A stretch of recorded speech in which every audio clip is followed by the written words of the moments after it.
You all ready? I don't hear a no, so I'm going to go ahead and start. Pleased to be here at the Capitol with Governor Gavin Newsom. Once again, we're here because important matters impacting the people of the state of California, quite honestly, the American people, are occurring in Washington, D.C., and once again, California is being called upon to act. This morning, President Trump made a declaration that he had to use emergency powers in order to try to address a challenge at our border, and he called it a national emergency. President Trump got one thing right this morning about his declaration when he said, "I didn't have to do this." He's right. He didn't have to do this. In fact, he can't do this because the U.S. Constitution gives Congress, not the President, the powers to direct dollars, the power of the purse. The Constitution, Article 1, talks of the separation of powers between the executive and the legislative branch. Here's what Donald Trump also got wrong. No one in America is above the law, not even the President of the United States. The President does not have power to act frivolously, taking the powers of this 240-plus year democracy and using them in ways that were never intended. He has the power to declare a national emergency, but this is not 9/11. This is not the Iran hostage crisis of 1979. This is a president showing his disdain for the rule of law and our U.S. Constitution. For California, seeing this is nothing new.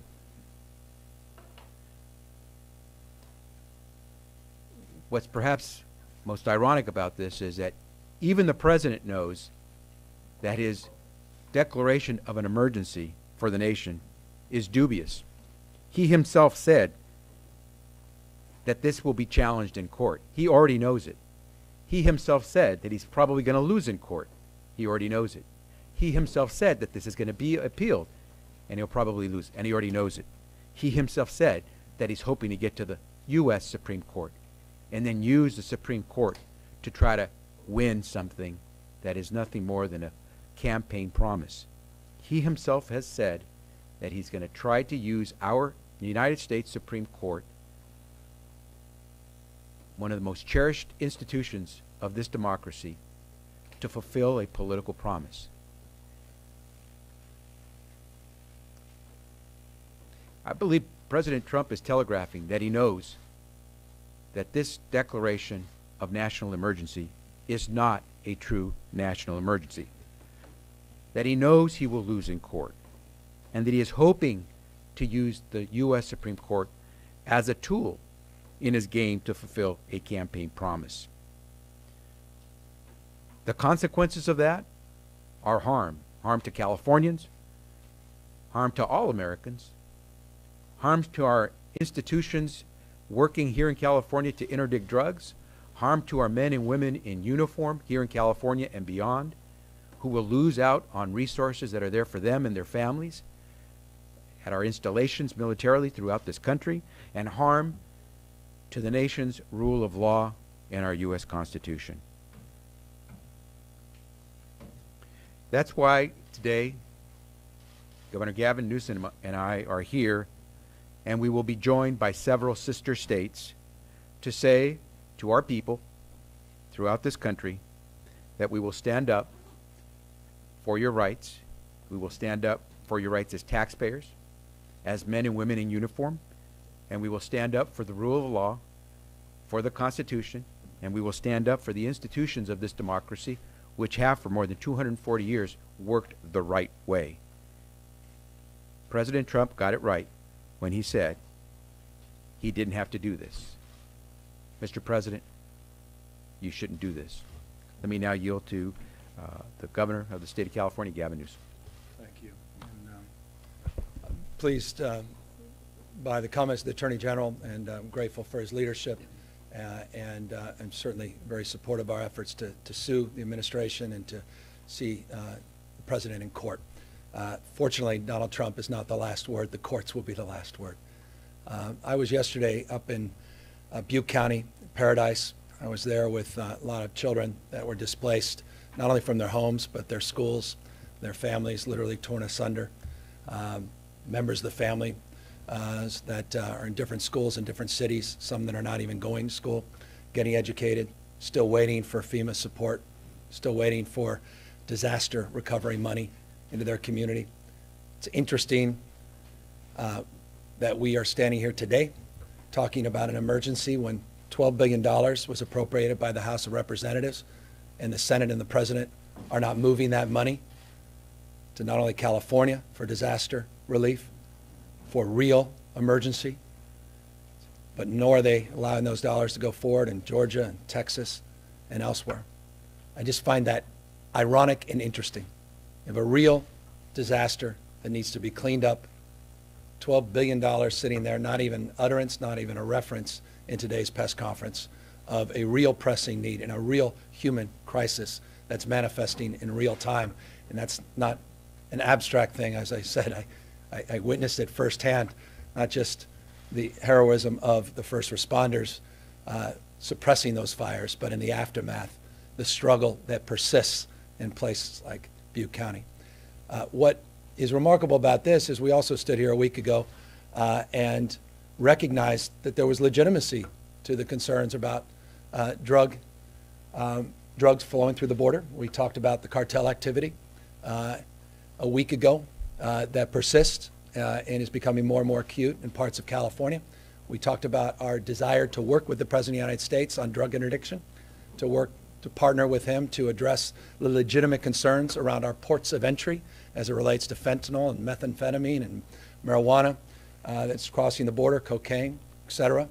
We talked about redeploying and partnering our redeployed members of the National Guard with the DEA and other federal agencies to promote more comprehensive interdiction.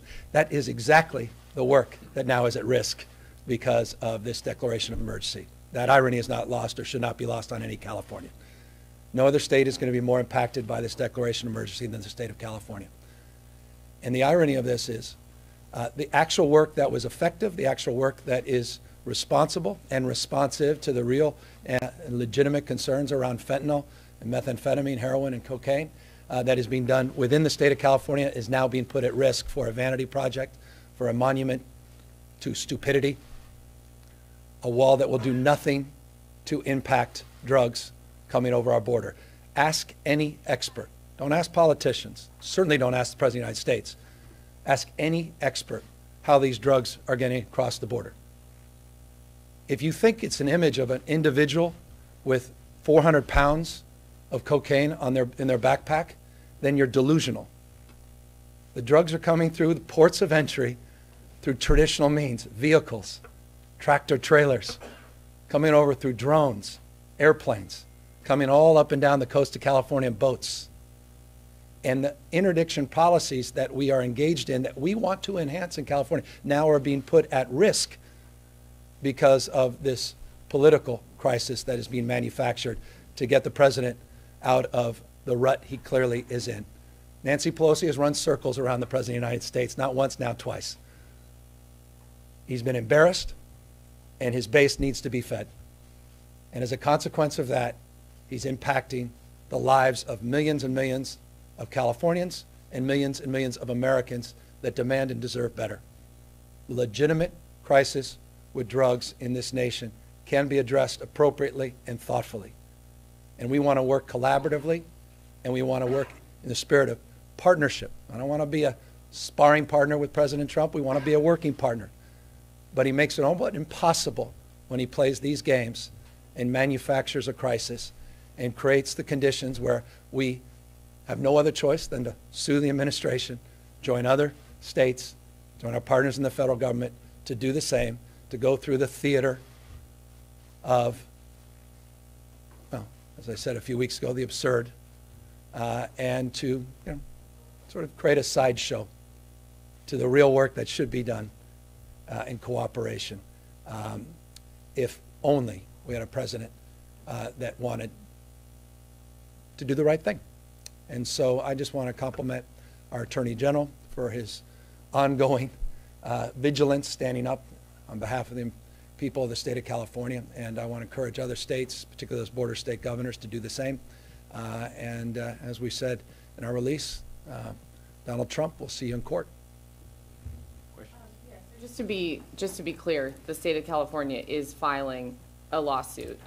Do you know how many? Are we the state filing it, and others are joining? And then do you know, has it been filed? And if not, when will it be filed? We're reviewing the declaration, which I understand was just issued. We're going to take a close look at what the declaration actually says versus what the president says it says. And based on that, we'll take action. We're prepared to take any and all action, including go to court, to defend the interest of people of the state of California. We are working closely with several other states who feel the same way, that the interests of their people in their states will be impacted. And so once we've had a chance to review the declaration, we'll decide exactly how we proceed. But likelihood is that we will be filing an action very soon in court with other sister states partnering with the state of California. How is this legal action going to be different than the one Nancy Pelosi and the Democrats in Congress said they were going to take? Obviously, this action would be based on the interests of the state of California, claiming that it's being harmed, and using every tool we can in court to try to prevent that kind of harm from occurring. If we're joined by sister states, they will make out the same kind of harm, and will proceed. My assumption is if the legislative branch, Democrats in the Congress, decide to take action, it will be likely based on their claim that the president is violating the Constitution's separation of powers, and so they would probably act under that allegation if they were to try to move forward. But again, you'll have to speak to the speaker on that. In broad strokes, just to give you a sense of the magnitude, as I said, no other state is more impacted by this decision. Let me tell you why. We roughly, and this is a loose number, but when you consider federal appropriations, roughly 11% of federal appropriations, that's roughly the number we use in California in terms of the impact. 11% of all of the national appropriation will be impacted here in the state of California. So that puts the magnitude of the dollars at stake when you consider the totality, not just the 3.5, 3.6, the 2.5, and the 600 million. If you add all that together, California's share is roughly in that 11%. It will impact our National Guard. It will impact military installations. We're going through, as the declaration will lay out a more detailed scope, we will architect in detail those things that will be impacted, we believe, directly by this emergency declaration. As a consequence, that's the harm that will be done to the people of the state of California, and that would obviously then be the predicate for the lawsuit itself. Know this, though, reason our Attorney General is, well, by any objective measure, one of the national leaders, not only in law enforcement, but is respected as such, is that he didn't wait for this. They anticipated this. When we found out, what was it, last summer, that the President of the United States was directing his budget director, Mulvaney, then at the time not chief of staff, to try to scrub to find dollars that they can reappropriate under this declaration, obviously they raised alarm bells and precipitated a lot of discussions here about how we could prepare to make sure California's interests are protected. That's why we are not reacting within minutes to this response. We had anticipated it, and now we're fleshing out the details based upon the actual declaration that's being advanced. Sir, have you identified any? Medios en español, ¿de qué manera California va a proceder y cuáles son las expectativas, por favor? Déjame, porque tenemos el gobernador responder a cualquier pregunta en español al fin. Okay. Perfect. Governor, you said previously that you enjoy a, quote, tweet-by-tweet relationship with the president. I think the American people do. I think I was speaking on behalf of hundreds of millions. But you said you want to forge a better relationship with the federal government.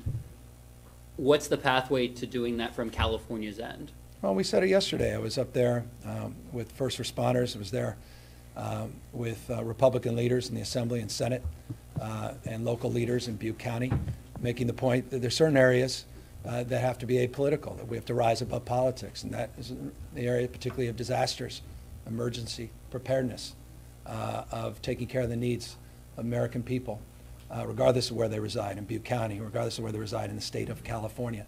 And so that's an area that we should always advance. As you may have seen, there was an article that appeared in the LA Times a week or so ago where the president acknowledged a phone call that I made to him around this as it relates to FEMA and as it relates to disaster preparedness, making that appeal directly to the President of the United States, saying, look, I don't want to be in this position, this adversarial position. The state of California wants to work with you. We appreciated you taking the time to come out and visit the folks not only impacted in the Camp Fire, but the Woolsey Fire. I appreciated the time you took and the sincerity to which you expressed your concern about not only what happened, but your desire to make people whole. He said, we have your backs, and we're going to get this cleaned up.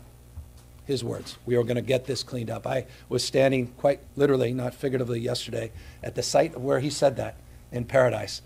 Nothing's changed. Now, that's our responsibility as much as it is his. But there's $12 billion of appropriation that the President of the United States didn't even pay lip service to. That's sitting there waiting to be appropriated, and there are millions of Americans right now waiting for those dollars, emergency money, to change their lives. These people are under enormous stress and anxiety. Can you imagine being a 7 or 8 year old kid whose brother is in one school, cousins are in another school? They lost everything. And they're not even in a school that they've recognized because it's a makeshift auditorium. And they're waiting for their semblance of hope, something to sort of normalize things. And yet we're still playing politics with that $12 billion appropriation, and we're getting in this sideshow around a wall that will impact none of the issues that he asserted it would impact. In fact, it will make things worse. Fentanyl will become more prominent in America because of this declaration. Cocaine and methamphetamine will become more of a problem in the United States of America and the state of California with this declaration. He is arguing to make the drug problem in America worse by this action, not better. And that's why it is right and fitting and appropriate for this state to file this lawsuit. And it's right that other states join, and it's right that the federal government and its more enlightened leaders, Democrats and Republicans, join in those efforts. Governor, President Trump has characterized the illegal immigration problem at the border as an emergency, a national emergency. So if you don't agree with that, how would you characterize the situation? Well, let's just deal with facts. Forgive me. They're stubborn, and I recognize the president wasn't interested in even responding to them today in a number of questions he was asked in his press conference. But border crossings through 2017, up until last year, were the lowest they've been since 1971. Illegal immigrants in this state and across the country commit crimes at a lower rate than native-born citizens. California, based on Pew, did an analysis. Over the last decade, we have 550,000 less people without documentation in this state than we did a decade ago. The whole thing is manufactured. The whole thing is made up. The whole thing is political theater. It's the circus. And we're all playing it. And part of us were like, should we participate in this? Well, we have no choice because we have to have the back of the people we represent. And I'm very proud we have the leadership we do. I'm going to just add one set of words on that point that the governor made very well. And these are words, not mine, these are words of the president's own Department of Homeland Security, when they said the southwest land border is more difficult to illegally cross today than ever before. Mr. Becerra. Since there are a lot of potential plaintiffs, people who are eager to go to court to overturn this, what are the chances that your office, the lead plaintiff in any lawsuit? And also, how would you respond to the president's comments today that they're going to take this to Ninth Circuit and it's going to go to the Supreme Court anyway? Well, certainly we're going to be standing with a lot of other state attorneys general, with other leaders throughout the country who just don't believe that we should be exploiting the rule of law the way President Trump has. That we want to respect the Constitution's edicts on how to go about using taxpayer money. And I don't think there'll be a shortage of people who want to take the president to court on that. And we will be, along with several other state AGs, leading an effort on behalf of our states. In terms of, what was the second part about? The president saying this is going to go to the Ninth Circuit, so it'll just go to the U.S. Supreme Court As I anyway. said, the president illustrates his disdain for the courts, which I think is so damaging, and to the point where he thinks he can tinker with the Supreme Court. Forget about the trial courts, forget about the mid-level appellate courts like the Ninth Circuit. He thinks because it's a conservative Supreme Court, he can use that Supreme Court to get his will done. And it's unfortunate because everyone, whether you're conservative or liberal, from the north or south, makes no difference. We all have to rely on the Supreme Court being a body that will rule for the people of this country, not for this president.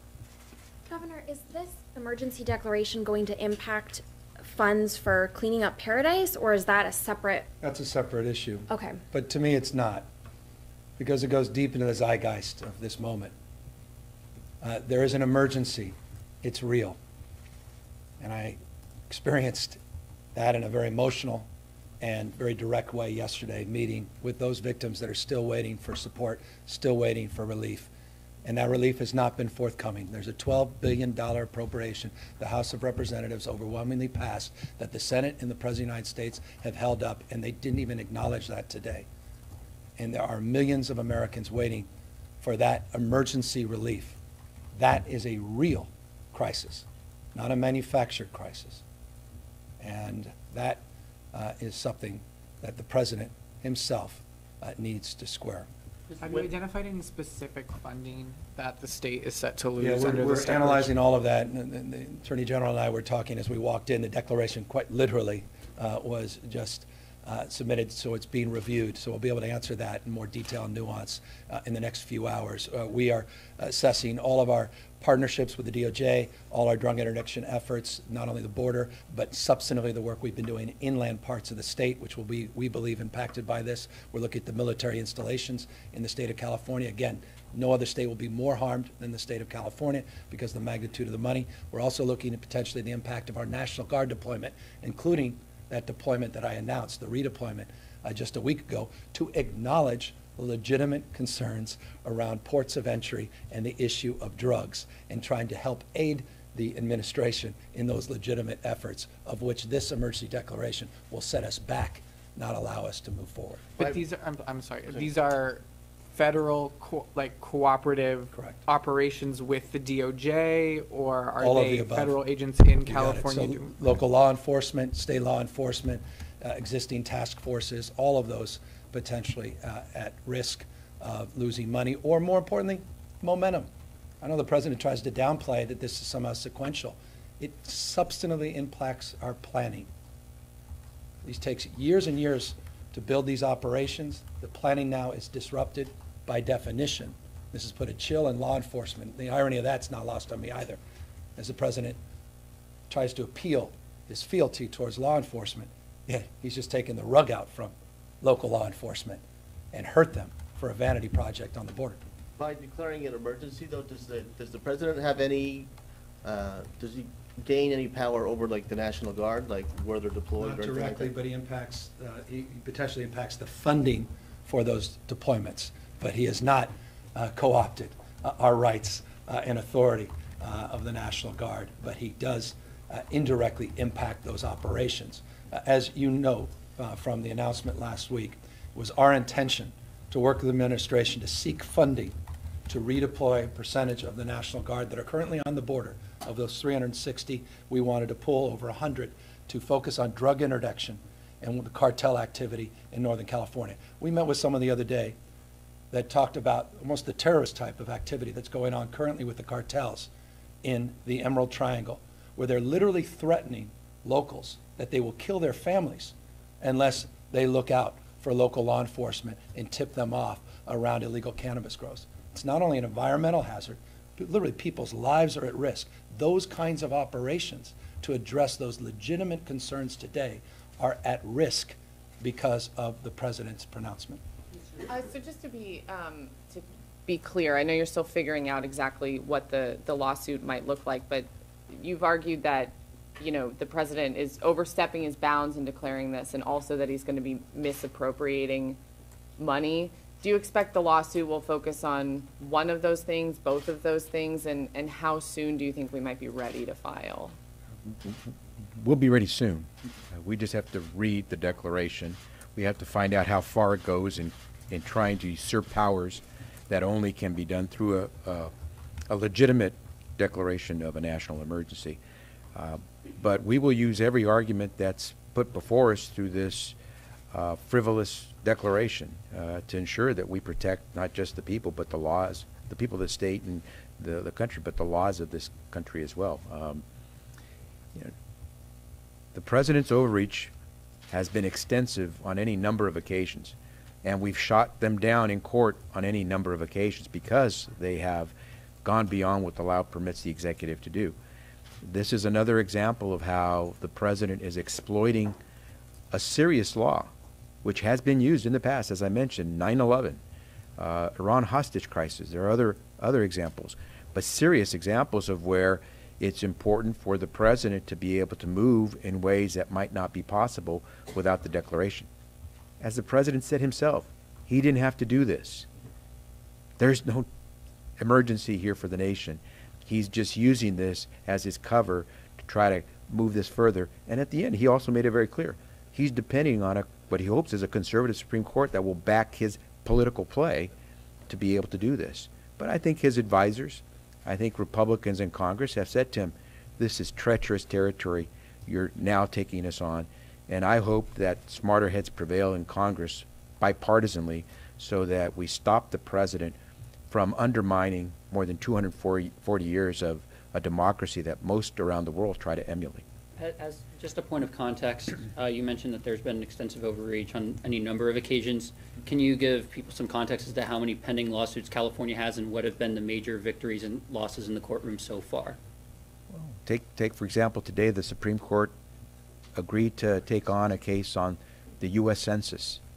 The Census Bureau under Trump, President Trump, chose to add a question to the census questionnaire that would undermine a thorough, legitimate counting of the people who live in the United States, which would impact, as Governor Newsom has said so very well, the state of California more than anyone else if there's an undercount, because we're the largest state, and with the largest state with the largest number of people who likely would be undercounted.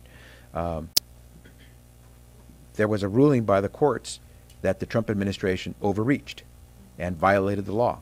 That is now going to be heard by the Supreme Court. On any number of cases, we proved that the Trump administration overreached when it tried to undo environmental protections, healthcare protections for our people when it comes to the safety and need to restrict the polluting of our communities. We have taken this administration to court for trying to stop us from doing law enforcement the way we think best for the people of the state, which the 10th Amendment allows states to decide.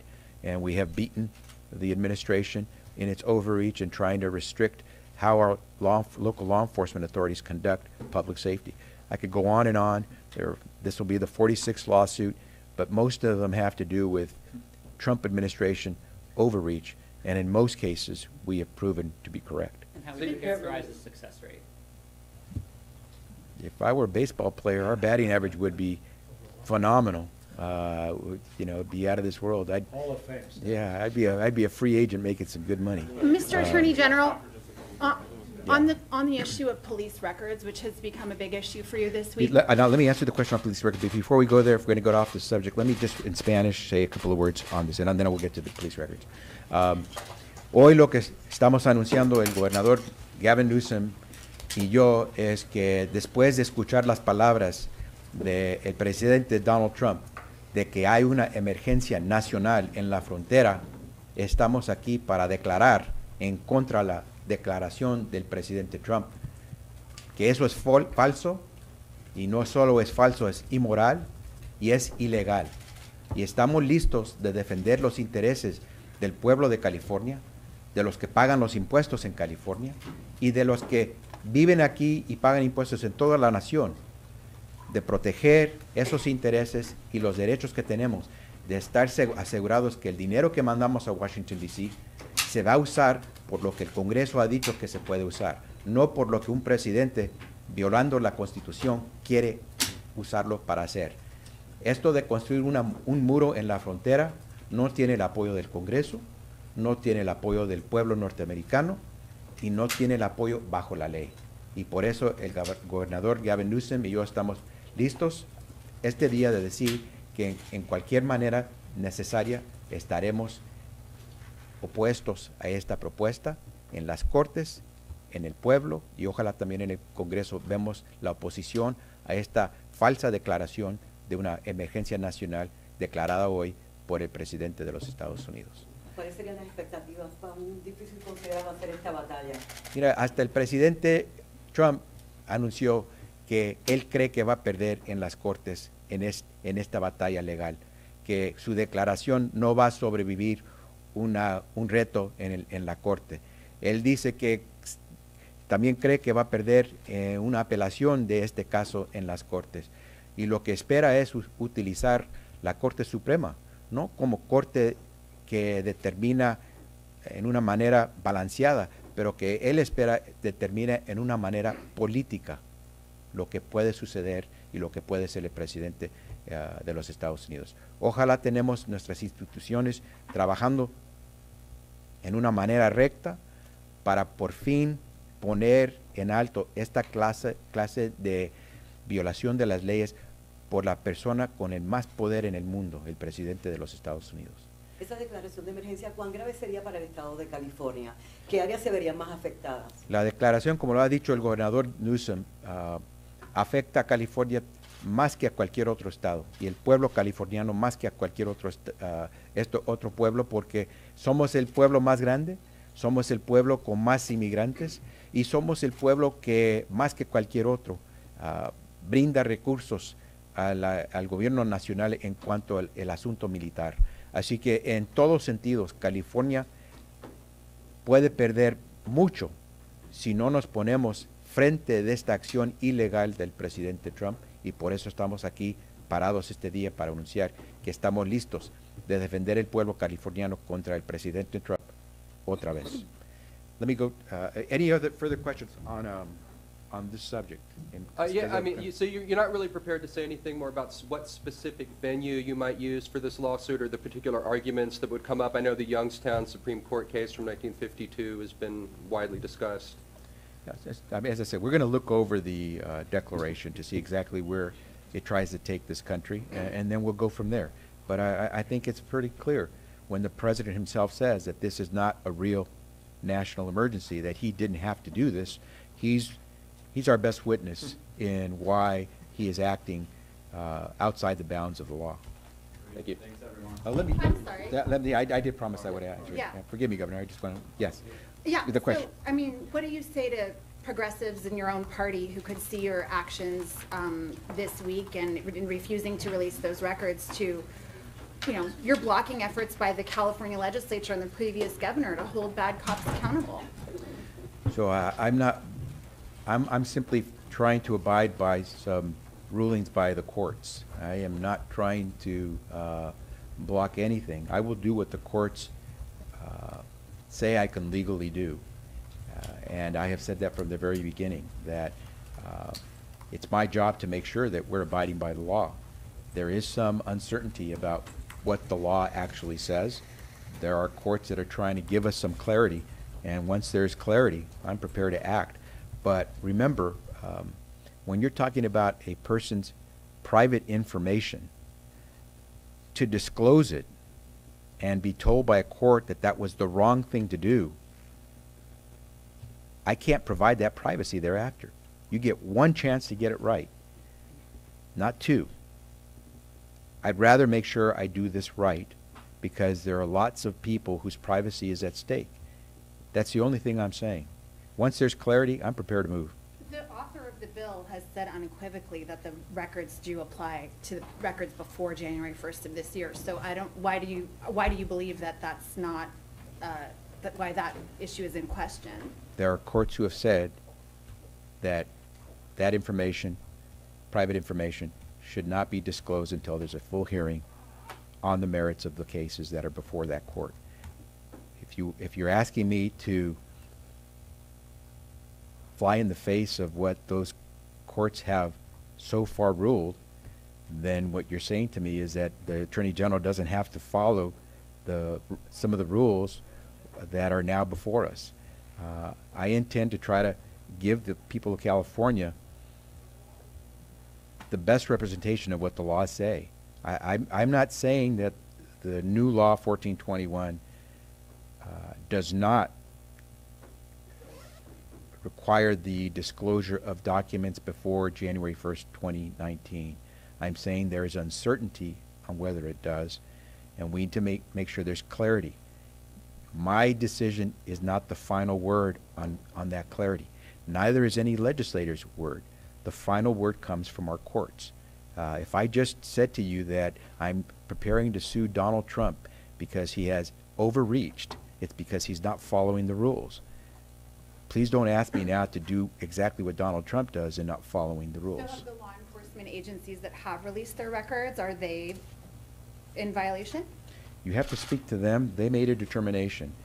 As I said, before I disclose any Californian's private information, I'm going to make sure I'm doing the right thing. Thanks all very much.